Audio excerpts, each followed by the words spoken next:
ಇನ್ನು ಧರ್ಮಸ್ಥಳದ ವಿರುದ್ಧ ಅಪಪ್ರಚಾರ ಆರೋಪಕ್ಕೆ ಸಂಬಂಧಪಟ್ಟಂತೆ ಅಪಪ್ರಚಾರವನ್ನು ಖಂಡಿಸಿ ಮೈಸೂರಿನಲ್ಲಿ ಜಾಥಾವನ್ನು ನಡೆಸಲಾಗಿದೆ. ಮೈಸೂರು ಹಳೆ ಡೈರಿಯಿಂದ ಕಾಲ್ನಡಿಗೆ ಜಾಥಾವನ್ನು ನಡೆಸಲಾಗಿದೆ. ಜಿಲ್ಲಾಧಿಕಾರಿಗಳ ಕಚೇರಿಯ ಬಳಿ ಭಕ್ತರು ಪ್ರತಿಭಟನೆಯನ್ನು ನಡೆಸ್ತಾ ಇದ್ದಾರೆ.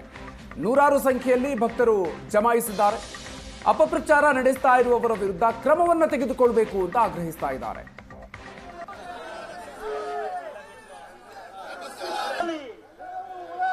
ನೀವು ದೃಶ್ಯಗಳನ್ನು ಗಮನಿಸ್ತಾ ಇದ್ದೀರಿ.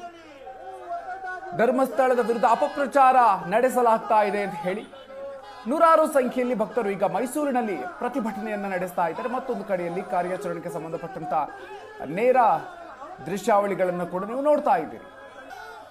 ಧರ್ಮಸ್ಥಳದ ವಿರುದ್ಧ ಅಪಪ್ರಚಾರ ಆಗ್ತಾ ಇದೆ ಅಂತ ಹೇಳಿ ನೂರಾರು ಸಂಖ್ಯೆಯಲ್ಲಿ ಭಕ್ತರು ಜಮಾಯಿಸಿ ಮೈಸೂರಿನಲ್ಲಿ ಹಳೆ ಡೈರಿಯಿಂದ ಕಾಲ್ನಡಿಗೆ ಜಾಥಾವನ್ನು ನಡೆಸ್ತಾ ಇದ್ದಾರೆ. ನಮ್ಮ ಗುರುಗಳಿಗೆ ನ್ಯಾಯ ಸಿಗಬೇಕು ಅನಿಸ್ತಾ ಇದೆ. ಒಳ್ಳೆ ರೀತಿಯಲ್ಲಿ ನಡ್ಕೊಂಡು ಹೋಗ್ತಾ ಇರೋ ಸಂಸ್ಥೆಗೆ ಕೆಟ್ಟ ಹೆಸರು ತರೋರಿಗೆಲ್ಲ ಬುದ್ಧಿ ಕಳಿಸ್ಬೇಕು ಅಂತ ಇವ್ರು ಜಾಥಾ ಮಾಡ್ತಾ ಇದ್ದೀವಿ.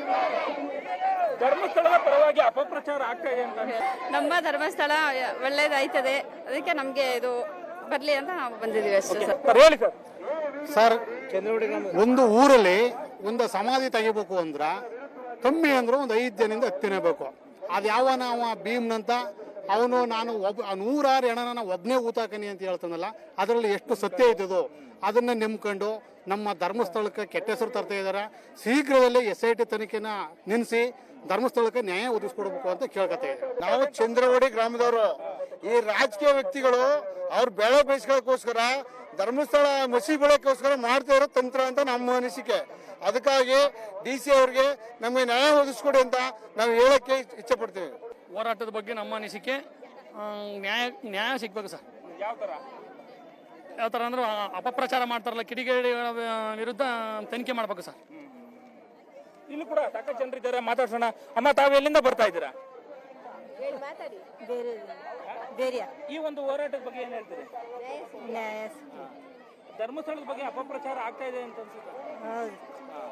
ಇವತ್ತು ಧರ್ಮಸ್ಥಳದ ಪರವಾಗಿ ಒಂದು ಹೋರಾಟವನ್ನ ಮಾಡ್ತಾ ಇದ್ದಾರೆ. ಯಾವ ರೀತಿಯಾದ ನ್ಯಾಯ ಸಿಗ್ಬೇಕು, ಏನ್ ಆಗ್ತಾ ಇದೆ ಅಲ್ಲಿ? ಅನ್ಯಾಯ ಆದವರಿಗೆ ನ್ಯಾಯ ಸಿಗ್ಸೋ ಸರಿ. ಧರ್ಮಸ್ಥಳದ ಬಗ್ಗೆ ಅಪಪ್ರಚಾರ ಮಾಡೋದು ನಿಲ್ಲಿಸಬೇಕು ಅಂತ ಹೇಳ್ತಾ ಇರೋದು. ಧರ್ಮಾಧಿಕಾರಿಗಳ ಬಗ್ಗೆ ಅಪಪ್ರಚಾರ ಮಾಡ್ತಿರೋದು, ಧರ್ಮಸ್ಥಳದ ಬಗ್ಗೆ, ದೇವ್ರ ಬಗ್ಗೆ, ಹಿಂದೂ ಧರ್ಮದ ಬಗ್ಗೆ ಅಪಪ್ರಚಾರನ ನಿಲ್ಲಿಸಬೇಕು ಅವರು. ಮೇಡಮ್, ತಾವು ಹೇಳಿ ಮೇಡಮ್, ತಾವೇಳಿ. SIT ತನಿಖೆಯನ್ನು ನಿಜ ಒಳ್ಳೇದು, ಆದ್ರೆ ಅವನು 10 ಅಡಿ ಎಲ್ಲ ಆಳದವರೆಗೂ ತೆಗೆದು ಗುಂಡಿ ತೆಗೆದು ಅವನು ಮಾಡಿದ್ದೀನಿ ಅಂತ ಹೇಳ್ತಿದ್ದಾನಲ್ಲ, ಅಲ್ಲಿವರೆಗೂ ಯಾರು ಅವನು ನೋಡ್ಲಿಲ್ವಾ? ಇಷ್ಟೊಂದು ನೂರಾರು ಹೆಣಗಳನ್ನು ಹೂತಿಡೋ ಮುಂದೆ 10 ಅಡಿ ಆಳ ತೆಗೆಯೋ ಮುಂದೆ ಯಾರು ಒಬ್ಬರಾದ್ರೂ ನೋಡ್ಲಿಲ್ವಾ? ಅದೊಂಚೂರು ಯೋಚನೆ ಮಾಡ್ಬೇಕಲ್ವಾ SIT ಅವರು? ಅವನೊಬ್ಬನೇ ಮಾತು ಕೇಳ್ಕೊಂಡು ಎಲ್ಲ ಕಡೆ ಆಗ್ಯೋದು ಅಂದ್ರೆ ಎಷ್ಟು ಹಾಸ್ಯಾಸ್ಪದ ಅನ್ಸಲ್ವಾ? ಈ ಘಟನೆಗಳೆಲ್ಲ ನೋಡ್ತಾ ಇರೋ ಒಂದು ವ್ಯವಸ್ಥಿತ ಪಿತೂರಿ ಅನ್ಸುತ್ತಾ? ಖಂಡಿತ ಅದನ್ಸುತ್ತೆ. ಹಾಗೆ ಅಂತ ಅಂದ್ಬಿಟ್ಟು ಇದೆಲ್ಲ ಪೂರ್ವ ನಿರ್ಧರಿತ ಅಂತ ಹೇಳ್ತಾರಲ್ಲ, ಪ್ಲಾನ್ ಮಾಡ್ಕೊಂಡೇ ಮಾಡಿರೋದ ಅಂತ ಅನ್ಸುತ್ತೆ. ನಿಮ್ಮ ಬೆಂಬಲ ಯಾವ ರೀತಿಯಾಗಿರುತ್ತೆ? ಎಲ್ಲಾ ರೀತಿನೂ ಇರುತ್ತೆ, ಅದು ಎಲ್ಲಾ ರೀತಿನೂ. ಸರ್, ಎಲ್ಲಿ ನ್ಯಾಯ ಇದೆ ಅಲ್ಲಿ ನ್ಯಾಯ ಆಗ್ಬೇಕು. ಷಡ್ಯಂತ್ರ ಮಾಡ್ತಾ ಇದ್ದಾರೆ ಅಂತ ಅನ್ಸುತ್ತೆ ಧರ್ಮಸ್ಥಳದ ವಿರುದ್ಧವಾಗಿ. ಸರ್, ನಮ್ಗೆ ಅದ್ರ ಬಗ್ಗೆ ನೋವಿದೆ. ಆದ್ರಿಂದ ನಾವು ಪೂಜ್ಯರ ಜೊತೆ ನಾವಿದ್ದೀವಿ ಅನ್ನೋದು ನಮ್ಮ ವೈಯಕ್ತಿಕ ವಿಷಯ. ಹಾಗಾಗಿ ನಾವು ಪಾಲ್ಗೊಂಡಿದ್ದೀವಿ ಸರ್. ಯಾವ ರೀತಿಯಾದ ಬೆಂಬಲ ಇರುತ್ತೆ ನಿಮಗೆ? ಸರ್, ನಮ್ಗೆ ಪೂಜ್ಯರ ಜೊತೆ ಎಲ್ಲಾ ರೀತಿ ಬೆಂಬಲನು ನಾವು ಕೊಡ್ತೀವಿ. ಯಾಕಂದ್ರೆ ಸತ್ಯ ಏನು ಅನ್ನೋದು ನಮ್ಗೆ ಗೊತ್ತಿದೆ. ಸತ್ಯದ ಪರವಾಗಿ ನಾವು ಇರ್ತೀವಿ. ಷಡ್ಯಂತ್ರ ಆಗ್ತಾ ಇದೆ ಅಂತ ಅನ್ಸುತ್ತಾ? ಸರ್, ನಮಗೂ ಏನು ಅಂತ ಗೊತ್ತಾಯ್ತಿಲ್ಲ. ಇವಾಗ ಒಂದೊಂದೀಗ ಸೌಜನ್ಯ ಕೇಸೇ ಇರ್ಬೋದು, ಅದ್ರ ಮುಖಾಂತರ ಈಗ ಒಂದೊಂದಾಗಿ ಈಗ ಆಚೆ ಬರ್ತಾ ಇದೆ. ಹಂಗಾಗಿ ಈಗ ಪೂಜ್ಯರು ಆ ರೀತಿ ಮಾಡಿಲ್ಲ ಅನ್ನೋದು ನಮ್ಗೆ ನಂಬಿಕೆ ಇಲ್ಲ ಸರ್. ಅವ್ರು ಒಳ್ಳೆಯವರು, ಅವ್ರ ಪರವಾಗಿ ನಾವು ನಿಲ್ತೀವಿ ಅನ್ನೋದು ನಮ್ಮ ಭರವಸೆ. ಸೊ ಇದು ಹೋರಾಟದಲ್ಲಿ ಭಾಗಿಯಾಗಿರ್ತಕ್ಕಂತಹ ಮಹಿಳಾ ಭಕ್ತಾದಿಗಳ ಮಾತಾಗಿರ್ತಕ್ಕಂಥದ್ದು. ಅಲ್ಲಿ ಷಡ್ಯಂತ್ರ ನಡೀತಾ ಇದೆ, ಆ ಷಡ್ಯಂತ್ರ ನಿಲ್ಲಬೇಕು.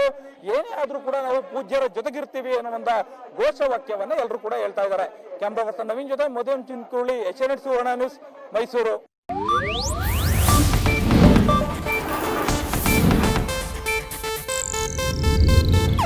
ಇದು ಏಷ್ಯಾನೆಟ್ ನ್ಯೂಸ್ ನೆಟ್ವರ್ಕ್ ಪ್ರಸ್ತುತಿ.